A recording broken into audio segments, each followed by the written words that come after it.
et bienvenue dans cette vidéo. Mathilde vous parle d'agriculture. Aujourd'hui, je vais vous parler de souveraineté alimentaire. La souveraineté alimentaire, oui, mais laquelle?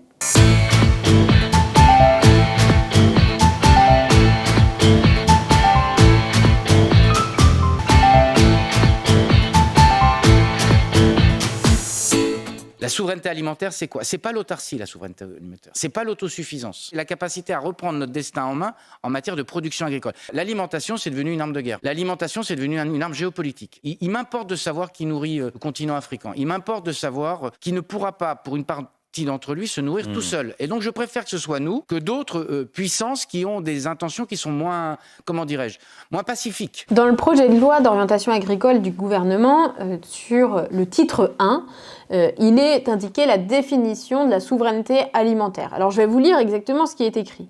C'est écrit « L'agriculture, la pêche et l'aquaculture sont d'intérêt général majeur en tant qu'elles garantissent la souveraineté alimentaire de la nation, qui contribue à la défense de ses intérêts fondamentaux.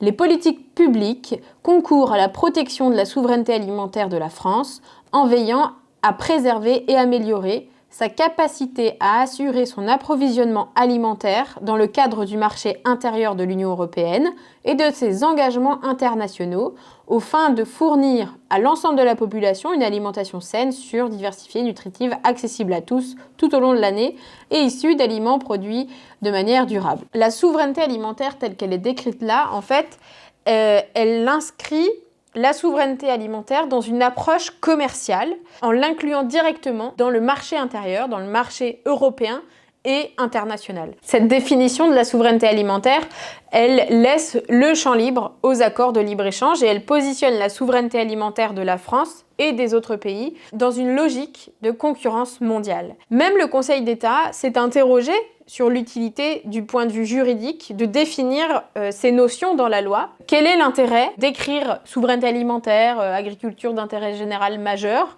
dans un texte de loi? Est-ce que c'est juste pour faire beau sur le papier ou est-ce que derrière ça va avoir un impact concret? Et en fait, c'est là-dessus qu'on a des forts doutes. Dans ce projet de loi du gouvernement, il est indiqué également que les politiques publiques d'installation devront orienter en priorité l'installation en agriculture vers des secteurs stratégiques pour la souveraineté alimentaire et énergétique. Et cet objectif, il devient d'intérêt général majeur. Donc, on va mettre sur le même plan la souveraineté alimentaire et la souveraineté énergétique. Le deuxième point sur lequel je voulais vous parler, c'est l'agriculture d'intérêt général majeur. Qu'est-ce que ça veut dire? L'agriculture serait au-dessus de tout? On se dit que si l'éducation est au-dessus de tout, et que l'agriculture aussi, finalement, on n'y comprend plus rien, tout ça. Cette notion, finalement, elle pourrait aussi impliquer des dérogations à l'application de législation environnementale. Et c'est là où nous, on est très critiques et très attentifs sur ce point, puisqu'on refuse que,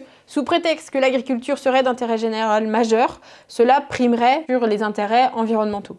Nous, ce que nous allons proposer sur ce titre 1 et cet article unique, c'est d'abord de se baser sur la définition de la souveraineté alimentaire de la Via Campesina qui a été retenue et validée par l'ONU en 2018. Cette définition, elle dit que la souveraineté alimentaire, c'est le droit des individus, populations, communautés et des pays à définir leur propre politique alimentaire, agricole, territoriale, ainsi que de travail et de pêche, lesquelles doivent être écologiquement, socialement, économiquement et culturellement adaptées à chaque spécificité. Le mouvement paysan et les mouvements altermondialistes portent l'idée de la souveraineté alimentaire depuis 30 ans. Ils disent que c'est le droit des peuples de définir leur propre système alimentaire et agricole, de se nourrir de leur production en quantité et en qualité suffisante, dans le respect des écosystèmes et sans nuire aux autres peuples sur la planète. Si la souveraineté alimentaire telle que le conçoit le gouvernement, c'est de laisser la porte ouverte aux accords de libre-échange, eh bien nous, on dit non. On continuera de défendre un moratoire sur les accords de libre-échange, de mettre en place un protectionnisme solidaire pour protéger la souveraineté alimentaire